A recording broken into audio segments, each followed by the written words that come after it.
Welcome to Ali Fitness Podcast, a weekly production all about bringing health into fitness.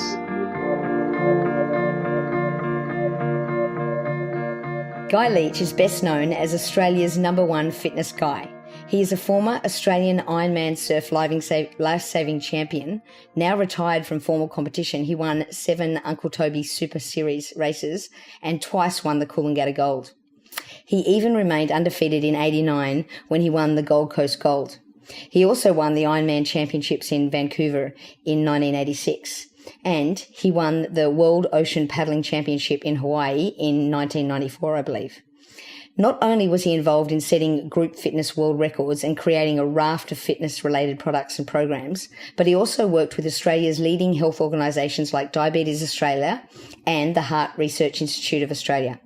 But in February 2016, Guy's life changed dramatically.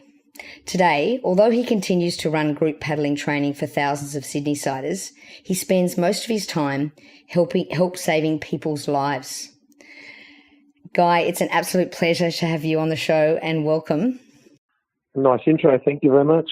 Well, look, I mean, I'm sure it doesn't even do you justice. I remember growing up as a kid in Australia, you were everyone's hero, and I think you still are, and in more ways than one now. And I guess I'd really love to start with you by asking you maybe if you could take us through the day that changed your life.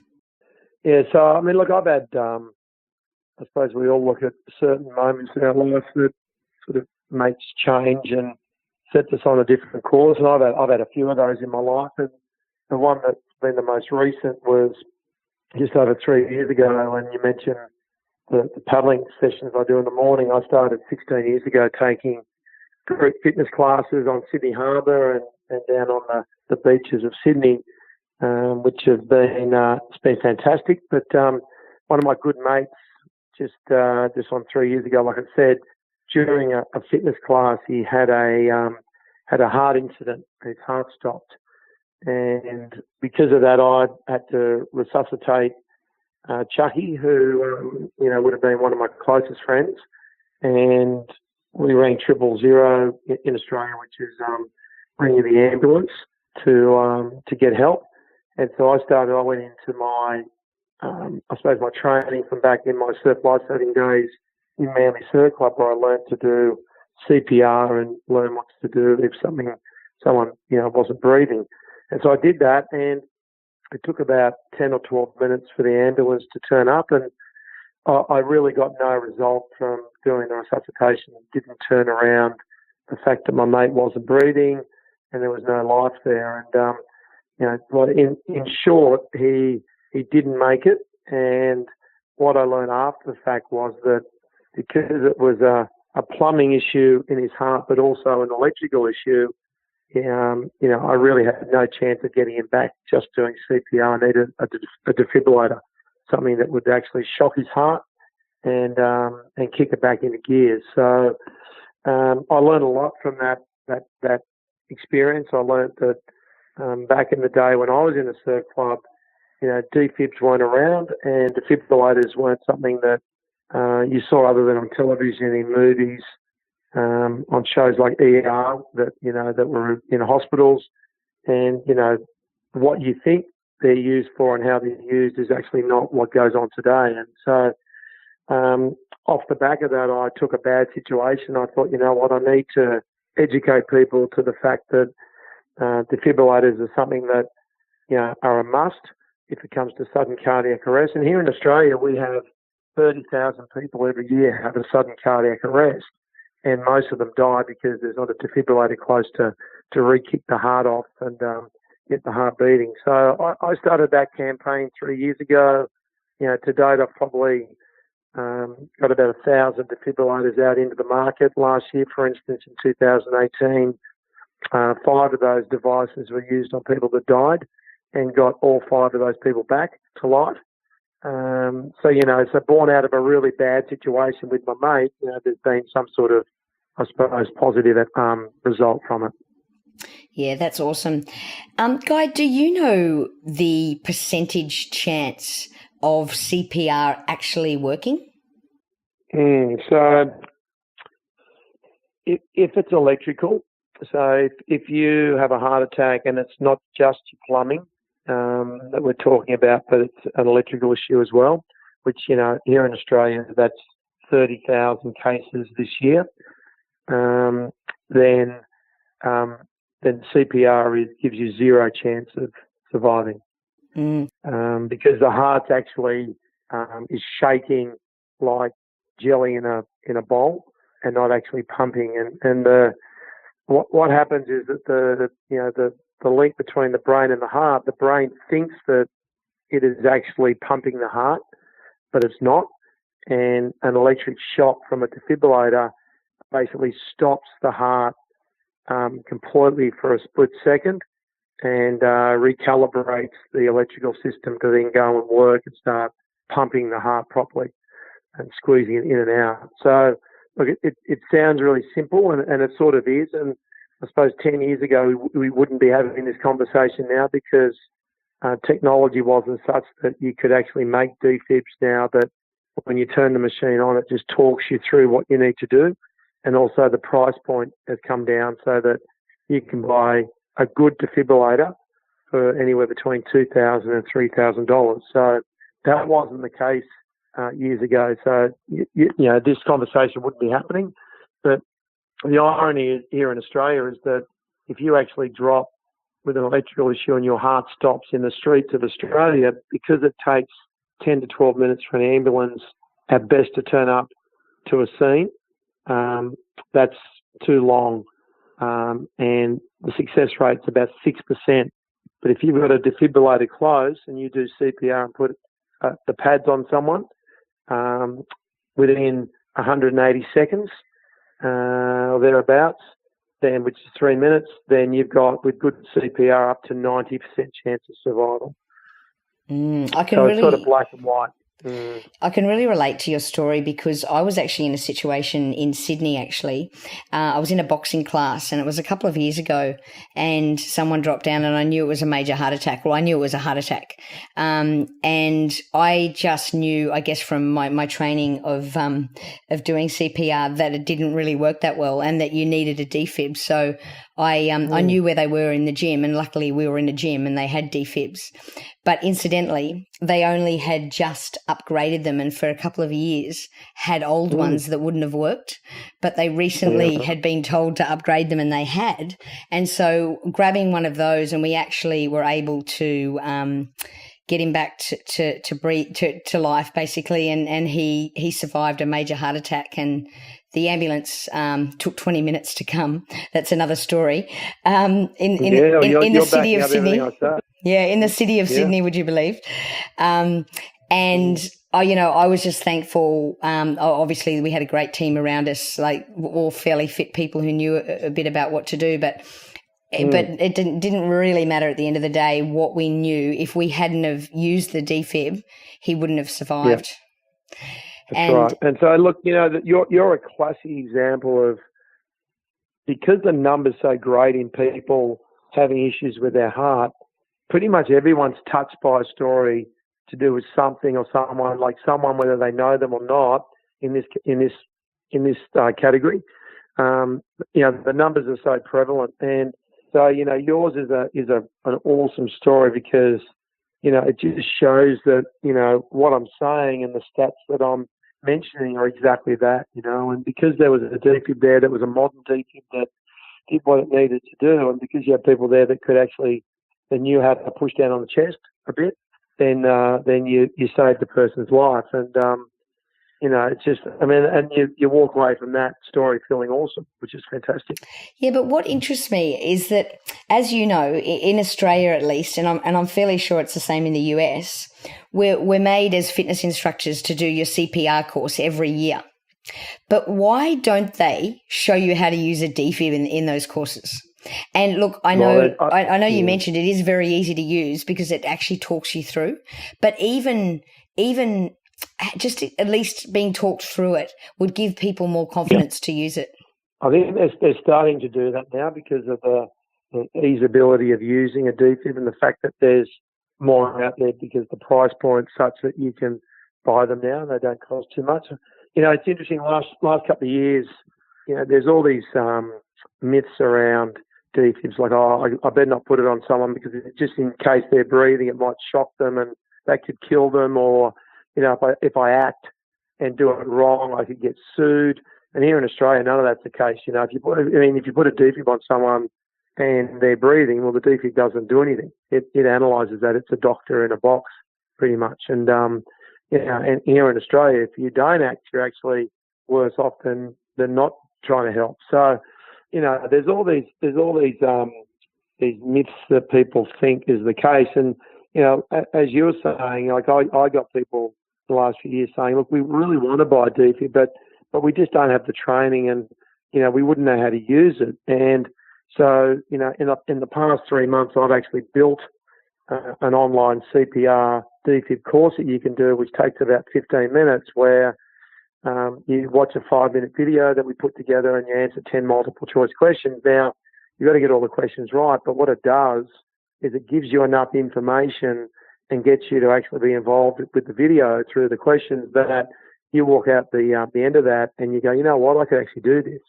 I could actually push down on someone's chest, and I could link and put the pads on someone, and I get it now that the actual machine talks to me. So we went and built that based on the fact of exactly what you're saying. There's not enough knowledge out there, and the training organisations need to make sure that they bring the defib side into it with the CPR training.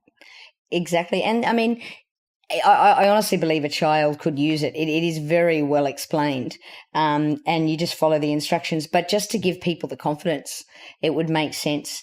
And I love that you're selling these and that you're encouraging places to have them. What are the actual rules and regulations in Australia and overseas, if you know, in terms of public places and whether they're sort of required by law to have them? I'm assuming gymnasiums are.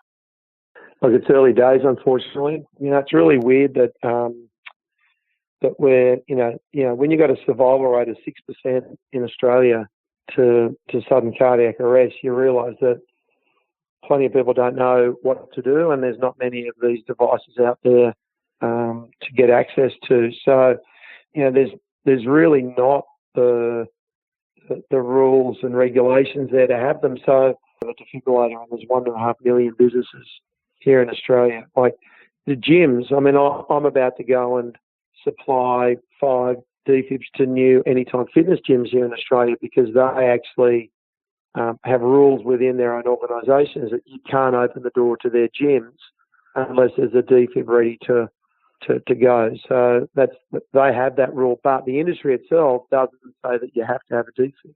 So there would probably be only 30% of gyms in Australia that have defibrillators. That's unbelievable. unbelievable. All the major chains do. It is. It's unbelievable, because small gyms that are just one-offs, that a trainer is trying to keep the roof over his head and survive, can't afford probably a $2,500 device to put into their place, or they perceive that they can't afford it.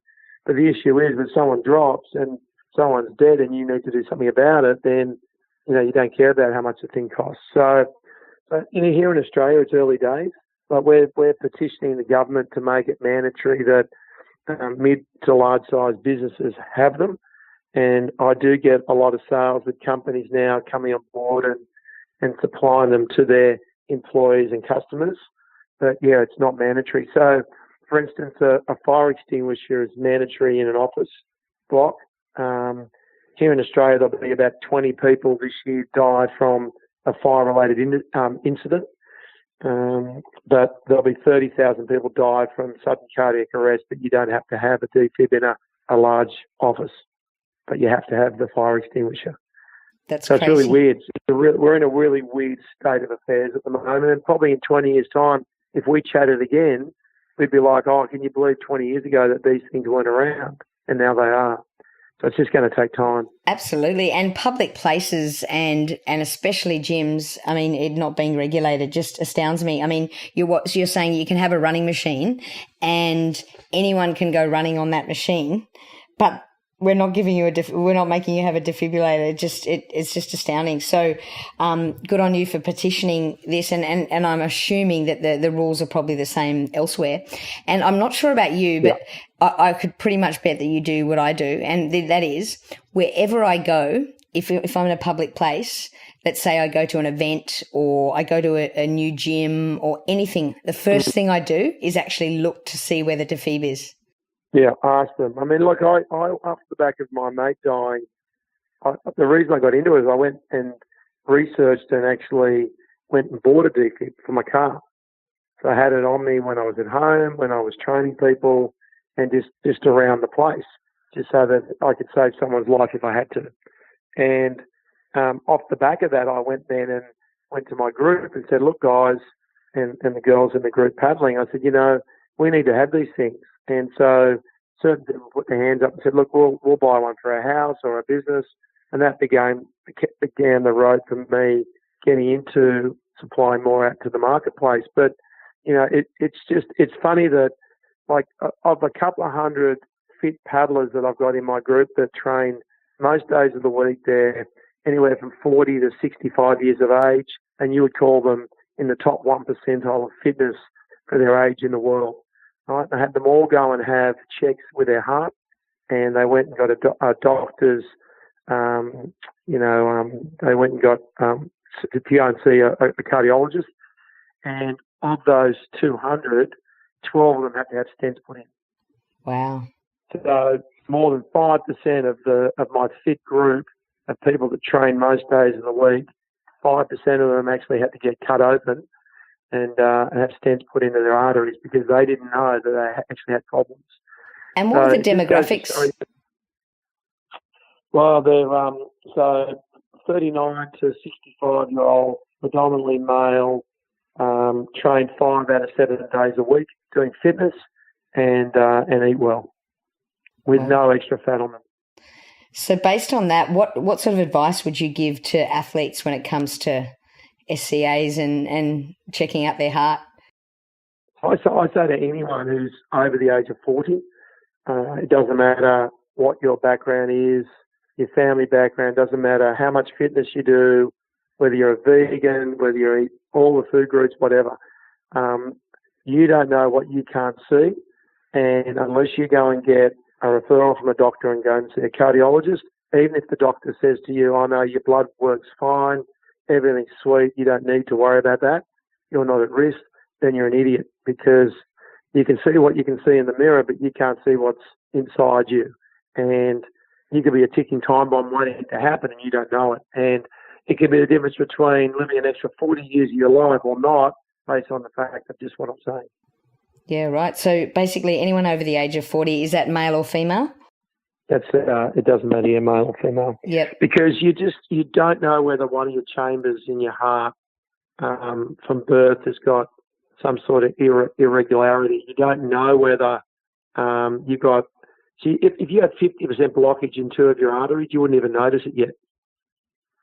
Some people have 80% blockages and they still function all right, but they're just a stepping stone away from having plaque come loose and that blocking an artery and then just having a massive heart attack. The other thing is, electrically, you just, these guys, the cardiologists, can pick, things that are occurring that could tell you that you've got problems with your electrical system and they can stop, you having a sudden cardiac arrest. So unless you go and get checked up, you just don't know.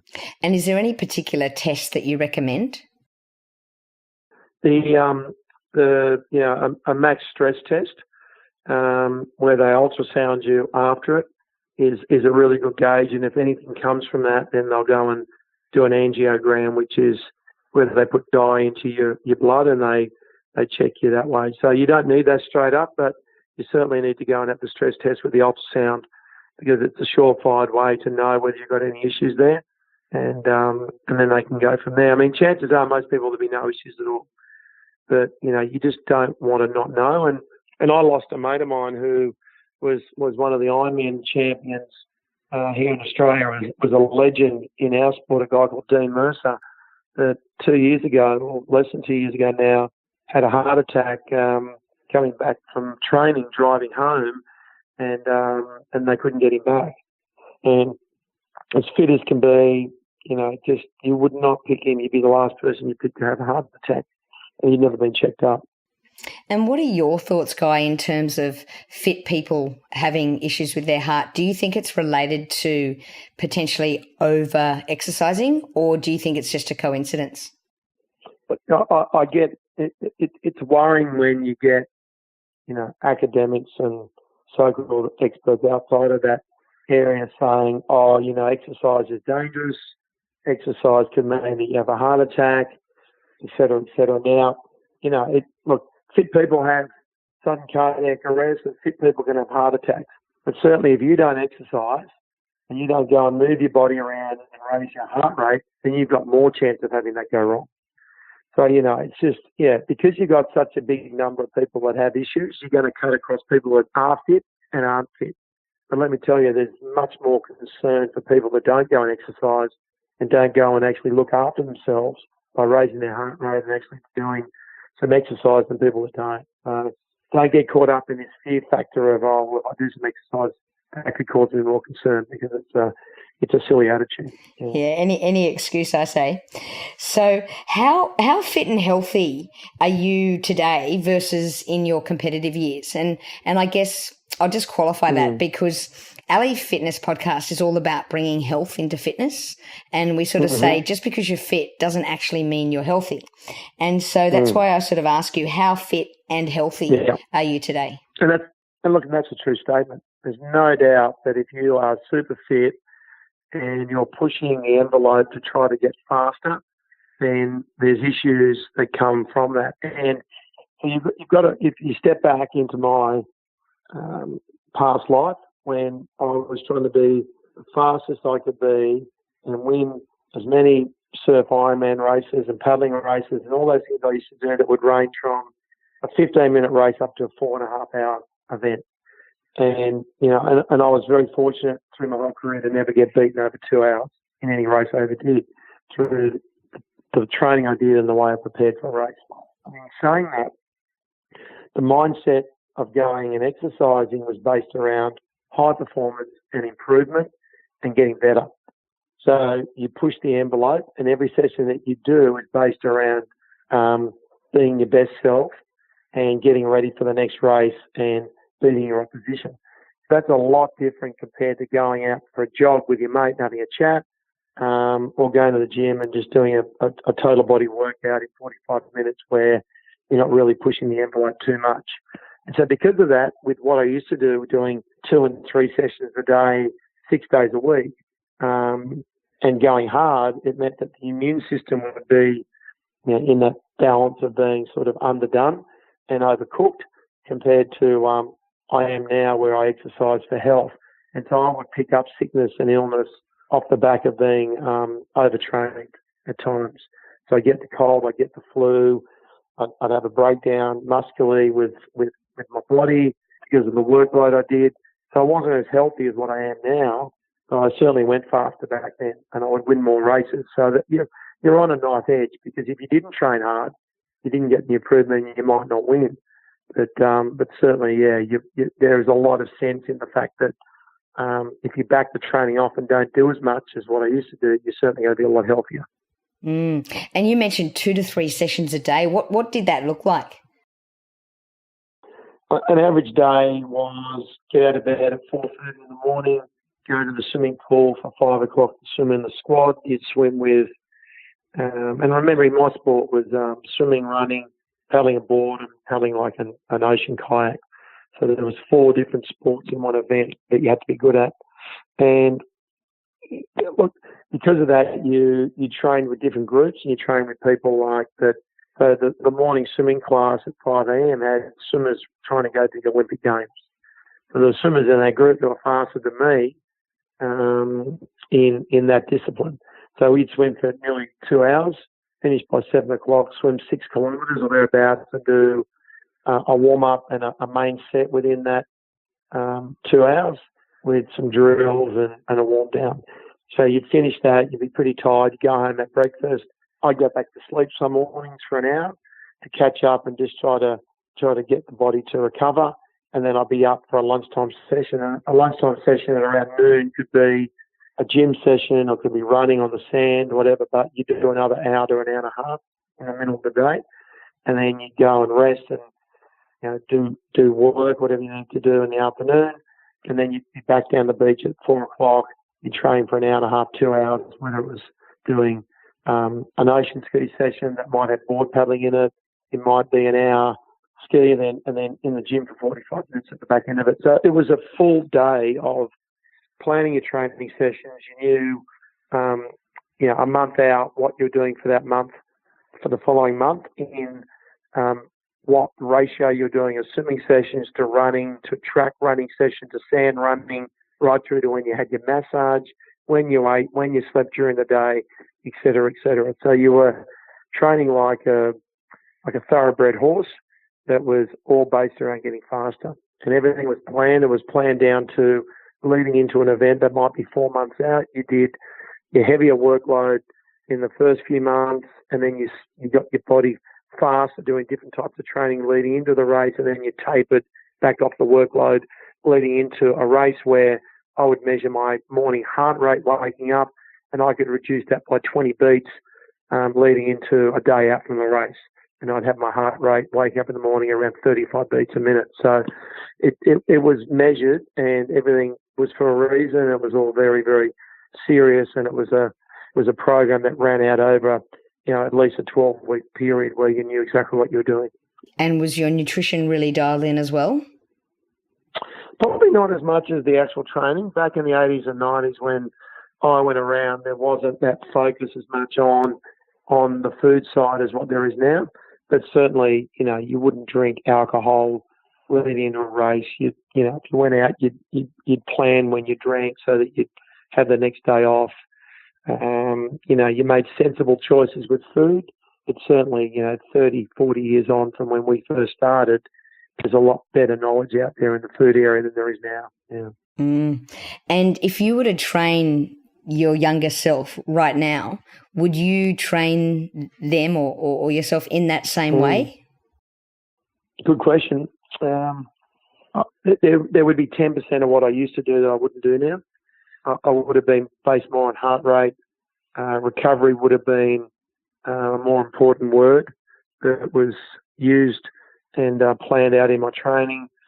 The reason why I was so good at what I did was that my preparation was superb. Like, I planned that to a T, and I executed the plan to the best of my ability and never cut corners. So I was very good at that. And part of that was I had a massive desire to win everything I did, which meant even training sessions. So I'd turn up to the swimming squad with a guy that was going to the Olympic Games, and I'd take him on in the main set, or try to, which improved me, but at times it ran me flat because I just couldn't help but not back off and bide my time in certain sessions and not try to win everything. So there was certainly that in me that I could have done better. But then in saying that, that was part of the reason why I was so good at what I did, because I just would fight to the death and wouldn't give in. So, it's a catch-22, isn't it? Yeah, I know exactly what you mean. But interesting you mentioned the word recovery, and how I guess there's a lot more focus on that now for sort of like long-term health, as opposed to just winning the next event, or in your case, winning the next training session. Look, I'm wary of your time, and I just want to ask you two more things. One was, I really would like to know, what's your mission for Defibs in Australia and also worldwide? What's your sort of plan from here?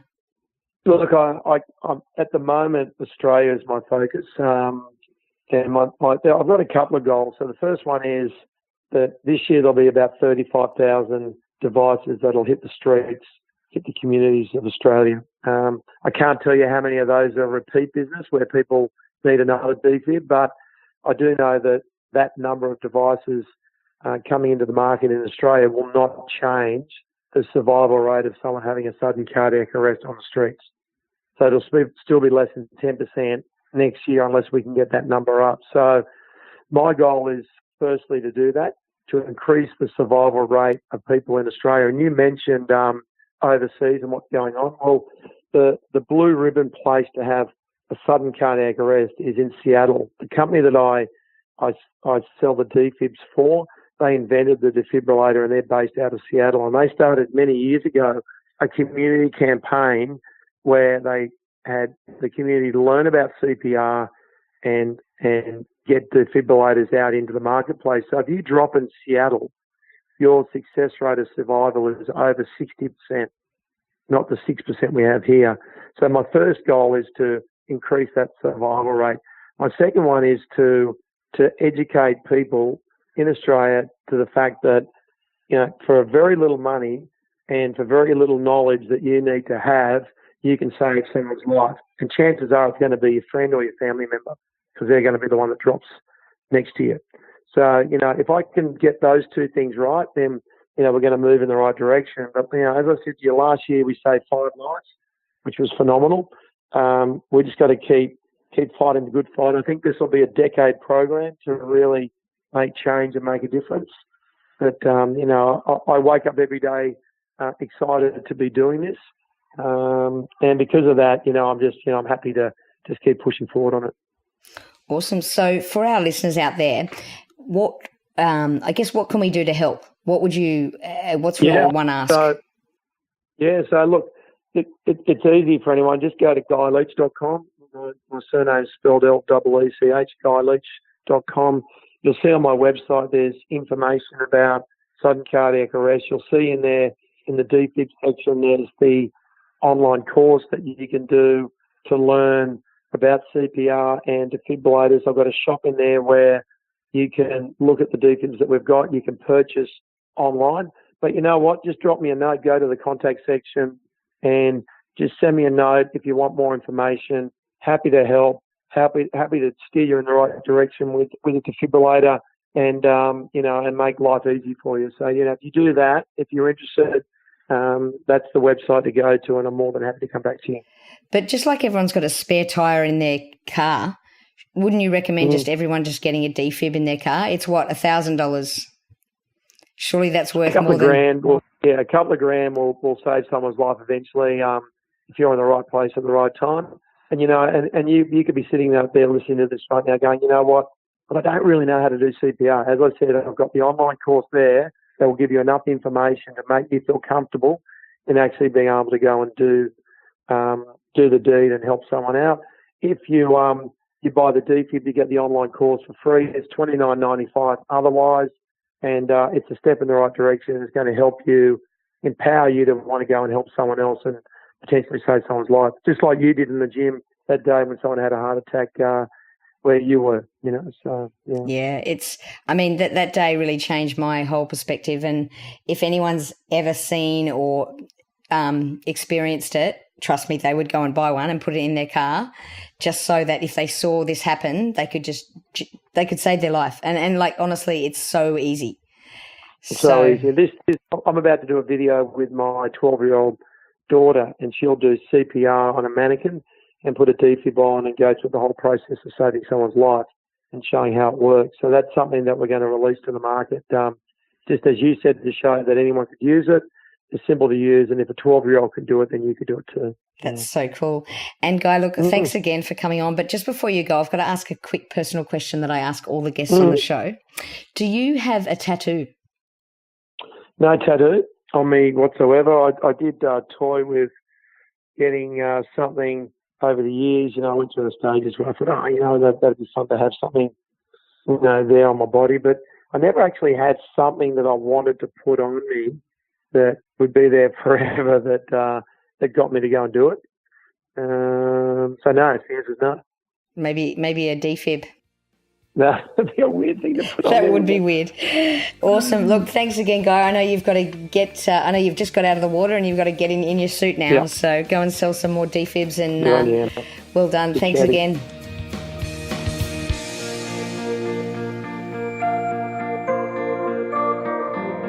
For all the resources and show notes from today's episode, please go to www.ally.fitness. If you liked today's episode, please show your appreciation by going to iTunes, give us a 5-star review and subscribe.